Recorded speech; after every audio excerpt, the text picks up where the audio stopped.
Alors aujourd'hui, j'ai fait quelque chose qui est très difficile pour moi. Aller dire à quelqu'un que ce que cette personne faisait me dérangeait. C'était une odeur de cigarette dans le voisinage. Donc je suis formée à la communication non violente et j'ai beaucoup réfléchi comment j'allais le dire pour que la personne le reçoive bien. Et quand j'y suis allée, j'ai fait ce qui me paraît être très respectueux en lui disant ben, je ne veux pas vous prendre votre liberté et en même temps, moi j'ai ce problème-là et cette difficulté, voilà, je viens voir comment on pourrait faire.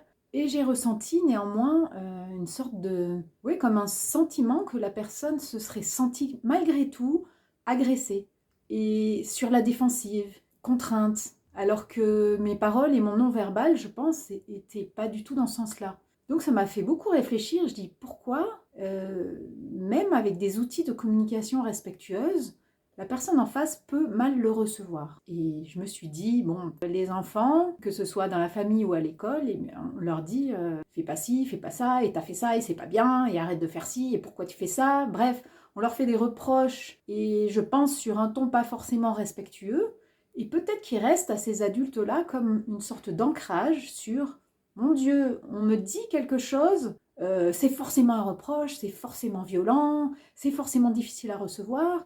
On n'a pas pris l'habitude depuis enfant de recevoir une information qui vient de l'autre. En fait, voilà, moi, ça me fait ça et je te le dis. Qu'est-ce qu'on peut faire avec ça pour s'en sentir mieux, toi et moi? Les impressions d'une autre personne sur quelque chose qu'on fait, en fait, un feedback, tout simplement.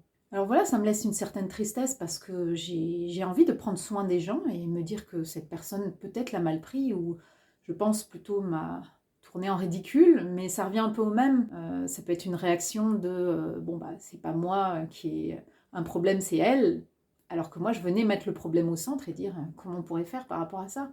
Gardons espoir hein, sur la communication, mais je pense qu'il faut reprendre ça à la base parce qu'il reste un ancrage chez les adultes. Comme quoi, forcément, si une autre personne vient leur dire un ressenti, oh, mon Dieu, on est nul, l'estime de soi baisse, on va être dans la défensive ou l'agressivité. Voilà, si on peut réfléchir à ça et dites-moi ce que vous en pensez sous la vidéo. À bientôt!